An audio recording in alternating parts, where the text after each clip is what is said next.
time to fuel your business success. Welcome to Harmonious at Lunch. We're bringing you bite-sized advice and expert conversations to drive clarity and growth 5 days a week. Make sure you join our Facebook group at humanoff.com/lunch, where listeners like you and our guests hang out so we can find harmony in business together. If you're building a business, you're in the right place. Let's dive in. Welcome back into some more bite-sized business advice. In today's episode, we're talking about how to achieve time freedom. That's right. It's a big topic on this show. I know our listeners and subscribers always love these episodes. And this one's going to be a little bit different because it's not something else you have to do in your business. We're going to look outside your business and where you're putting your money so that you can make it work for you rather than working for it. Chris Miles, welcome to the show and thank you for being here. Man, Brandon, I'm so excited to be here with you. I love this conversation. I can't wait to dive in. So we're talking about getting our time back, alternate investments. Do I hear that you're a drug dealer importing cocaine from South America? Is that what we're doing? You know what? I'm going to make it easier. It doesn't have to be illegal. You don't have to spend that much time and energy doing it. But no, we're not going all blacklist or, on you here. We're doing this legit. I love it. Yeah. Talk about damaging your reputation. Come on this show and I'll damage it for you in 10 seconds. But no, because selling drugs is, far too labor intensive. So that's not, our audience is too busy for that anyway. So let's talk about what we're actually doing here, because time freedom is a big thing. It's what a lot of people want. I think a lot of people get into business thinking that that's just an automatic byproduct. And you quickly realize that it's really not. And it's kind of hard to achieve. So where do you typically start with this conversation when people say, Chris, how do you not work as much as I do, but you have way more money than I have? Yeah, I hear from our people all the time. They're like, Chris, listen, I make good money. And yeah, even from the outside, my life looks amazing. I've got a lot of money, we go on trips, we do all this kind of cool stuff with my family. But the problem is, Chris, I'm still tied to my business, my career, my job. I'm still stuck. Right? It doesn't matter how much money I make. It doesn't matter how much I've saved. I'm still stuck here. I still have to keep being a slave to the work that even if I love what I do, I'm still a slave to it. And that's the thing is most people think in business, okay, I just got to hire the right person. Maybe AI will help me out and free up some time here, which let's be honest, even when we free up time with AI, we find a way to fill it anyways, or some system or whatever. But the truth is most of our people are like, Chris, I wish I could just get my money working harder for me, so I don't have to work so hard for my money. And that's ultimately what we do. And I had to learn that same painful experience myself because I was the traditional slave and save kind of guy, right? I actually used to be a financial advisor back in the day. And the first realization of this for myself, because I believed in the dream. I drank the Kool-Aid where, hey, you're supposed to just stuff money away, throw it in your mutual fund, your 401k and all that kind of stuff. And then eventually someday you're going to live off of it. And I thought, if I just save up at least a couple $1 million, I'll live on my 3% a year. That's 60,000 a year. At the time, I thought 5,000 a month was great. This is around the year 2000. So 5,000 a month is more like 10, 12,000 a month here. And of course, in my 20s, that sounded great. But here's the thing is that I remember I sat down with my dad, and my dad was the penny pinching saver as well, right? I mean, this guy was dirt cheap. Bought cereal in bulk, because he got it on sale. So I ate Cap'n Crunch for entire years straight because it was on sale, that kind of stuff, And then I sat down with him and he said, Chris, I'm 61 years old. I want to quit. I want to retire at this point. And I said, all right, well, let me look at everything. He was debt free. So Dave Ramsey, we've been so proud of him. He had stuffed money in his 401k for decades. And despite all that, I said, Dad, if you were to retire today, you'd have to die in 5 or 6 years because that's when you're going to run out of money based on how you're living. What do? I don't know. You did everything right. And I was stuck. I didn't know what to do, right? I didn't know where to turn. So of course, when the student's ready, the teacher appears, I start finding out things like alternative investments, real estate investing and things like that. And I realized it wasn't about trying to save and accumulate all this money. It's about how do I get my money to work for me? How do I actually produce actual income for me?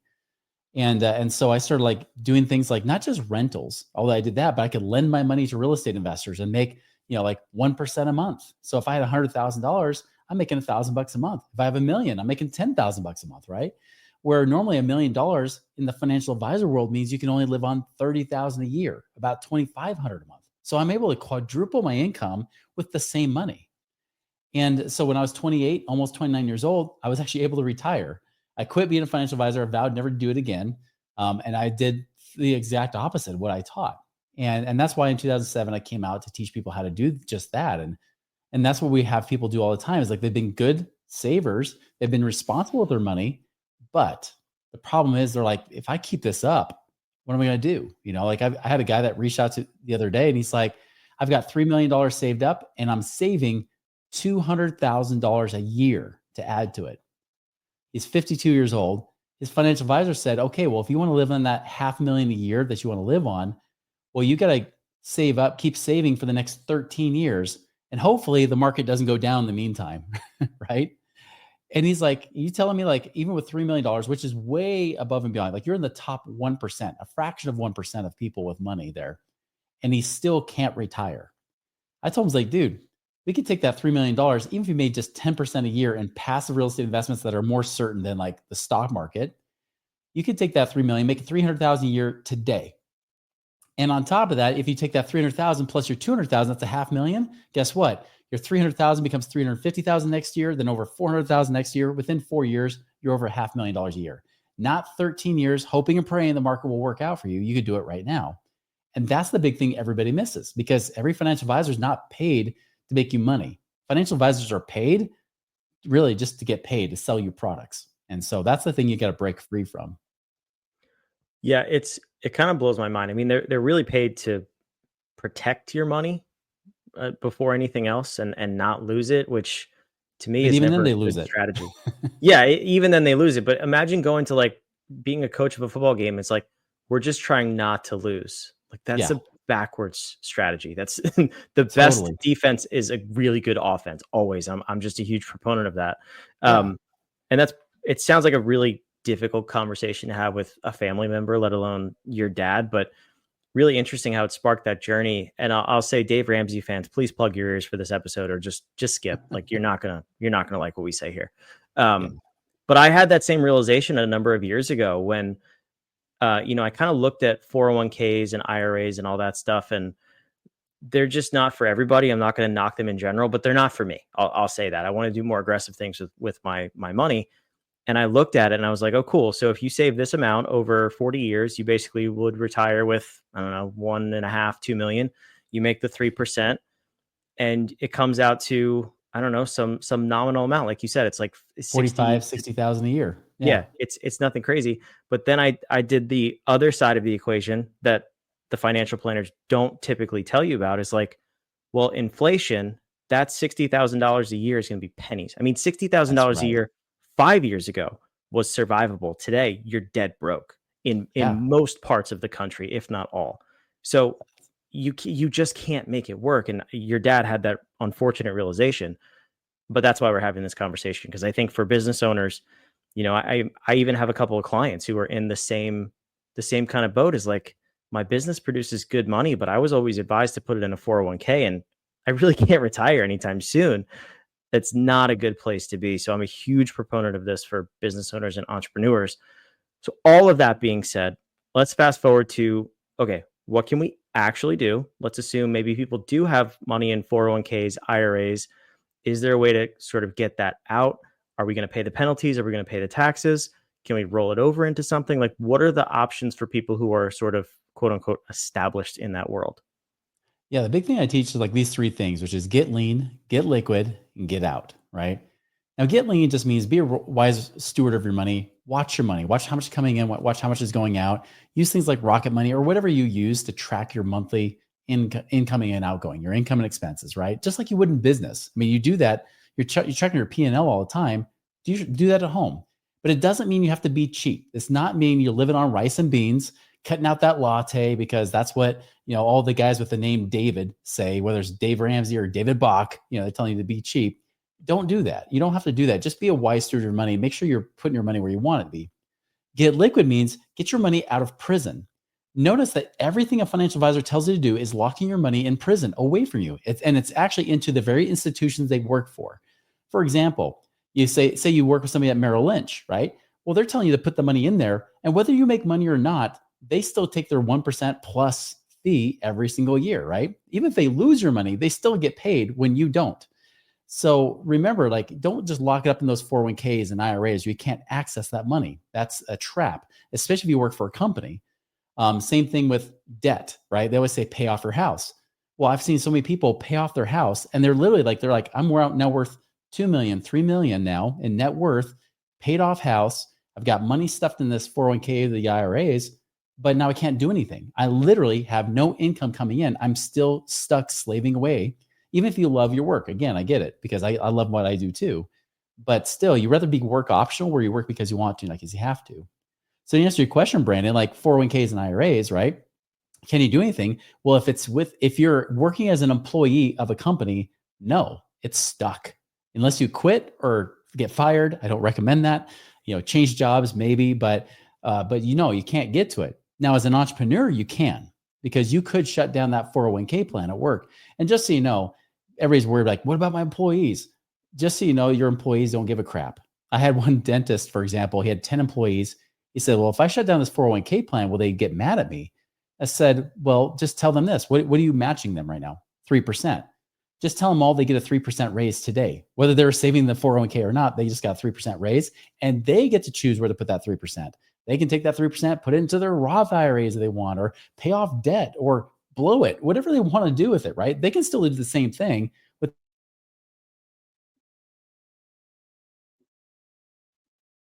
And by the way, 401ks, they just suck. Their funds underperform the stock market so badly that your match just makes up for the bad performance, right? So be careful of that. So now if you have money in those 401k plans, yes, you can do what's called a self-directed IRA.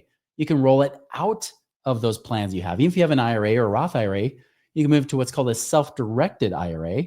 And in those cases, you can invest it wherever you want. You don't have to be with the financial advisor and mutual funds.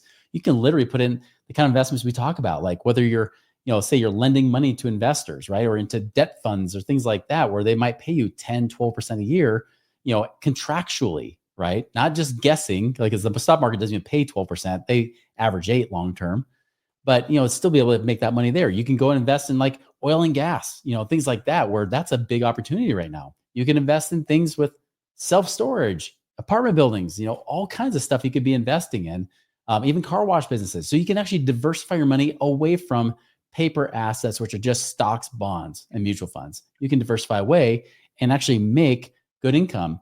And yeah, could you cash it out just and say, maybe I don't want to roll over. Maybe I want to cash it out and get the income now. You could. That's another option as well. And that's why we try to find ways to minimize the tax on that. So then you get to keep more of it to then make more cash flow, make more passive income from it. Yeah, I like that. And it's just about, understanding that you are in control and you need to be, like the word you said is beautiful, steward. You need to be a wise steward of your finances, just like you are in your business, your personal funds, your investments. You need to look at them the same way. So assuming, we're not talking about buying real estate, or maybe we are, I'll say that. You could be talking about getting into single family homes, apartment buildings, rentals, all that stuff. I'll just come straight out and say that our audience is not interested in that. They're business owners. They're passionate about their business. They don't need to be worrying about that stuff. You're talking about something else, though, primarily. What are the other vehicles that you personally use and you have your clients investing in to make this much larger return? Yeah, I'm the same way, right? Because I'm a business owner. And the reason I'm still in business today with Money Ripples is because I love it. I love teaching. I love doing what I do every day. And that's why I call it Money Ripples, is that ripple effect you can create in people's lives, with the money you have. Because I make $50,000 a month passively, whether I work or not. So the big difference is this, is like, I don't manage my stuff either. Most people think they just buy a rental property and then they have to manage it and deal with the tenants, the toilets, and the trash. That's not what I'm talking about here. This is hands-off investing. So this is where you actually put the money with other investors, right? People that actually have been doing this for decades. They're doing the work for you. So for example, when I do an oil and gas investment, I don't have to go, well, one, I already have all these connections anyways. So do a lot of my clients, they just borrow my connections. But like these oil and gas investments, like, literally you just go into the partnership, you do nothing. You provide the money, they do the work. Same thing, if I'm lending my money to other real estate investors, they're doing all the work. They're doing the fix and flips. They're just paying me a contractual interest that they have to pay me. And if they don't, like the bank, I can foreclose on them and take the property away and then get my money back and then some, right? I can do things like where, you mentioned apartment buildings and self-storage. Again, I'm hands off. The operators are doing the work. I'm not. Car wash businesses, same thing. I'm only financing it. I'm doing nothing else. One of my favorite investments right now is actually raw land, dirt. Like literally where these guys are buying and selling raw land, usually selling it for triple the price of what we buy it for. And then we mortgage it to those new owners. So like we're getting paid a mortgage payment with interest on that. And so I'm making, I have investment. I put in about $500,000, but it's kicking off about 13,000 a month, doing that. So that's the kind of fun stuff you can do when you're investing passively hands off. I got to hear more about the raw land thing. That's new. I haven't heard about this before. You're just you're buying open acreage, and then how are you selling it for triple? Are you making improvements to it, or are these people what are they doing to sell it for that much higher? Yeah, so these guys are just going in and they're buying at wholesale price. They might buy it off somebody who's just because most people aren't trying to buy land, right?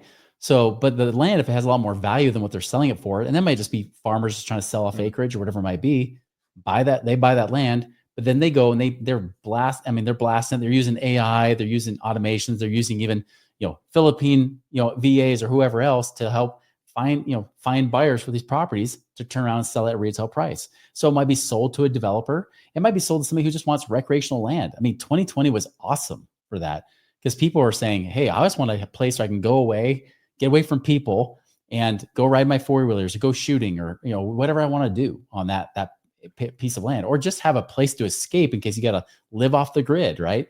So there's a variety of reasons why people want raw land. And that's the thing, like, give me an example. These guys bought like an $8,000 piece of property, wholesale price, but they turned around and sold it to somebody at $30,000 retail, right? And then they paid me about $488 a month because they get charged 10% for that. Now they could pay it off earlier, just like any mortgage, but they're going to be paying me that for about the next 7 years. So in total, I'm going to pay about $42,000 from $8,000. That's pretty awesome.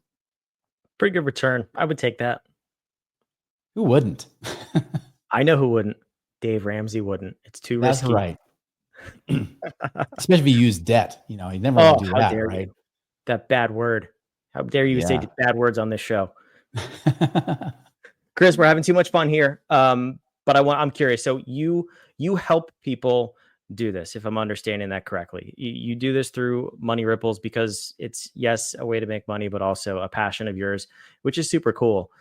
If someone reaches out to you, like what does that look like? Are you helping them find investments and then go telling them to do it? Do they give you money and then you put it to work? What's the flow? Yeah, so we don't take anybody's money that way. We really help you strategize the money and then connect you to those deals. But we're not investment advisors, so we're not cross lines saying you should do this or you should do that. But we would say, based on your situation, your goals, here's some investments you should be looking at. And by the way, we got people in our network that you can use that we've vetted over the years that, again, no guarantees, but this is something we can actually guide and direct you along. We call our work optional blueprint, right? Where we create a blueprint saying, let's find and free up the cash. Can we save money on taxes and do different things to improve cash flow? Like we did with one client, we literally freed up $100,000 a year before we even started investing the money they had trapped in Google and Facebook stock, and so doing things like that, but then connecting with deals, and then they can decide and use us as advisors in a sense that not like an investment advisor, but more like a guide, someone to walk with them. So they can ask us because we're not paid on those deals. We're not like financial advisors that sell you stuff. We're literally just people that help guide you along in that process, map out the game plan, and then get you to implement it so you can create not necessarily like compounding interest, but compounding passive income. That's what we create. Yeah, no, it's super cool. You have a gift for the listeners that I'll go ahead and put on the screen here. It's your cash flow calculator. It's also down below in the show notes, wherever you're watching or listening. So go check that out. I made the joke to you before we started recording. How much passive income could I earn if I made, or if I invested $1? Obviously that's a joke. Please, if you're listening, don't try to invest $1.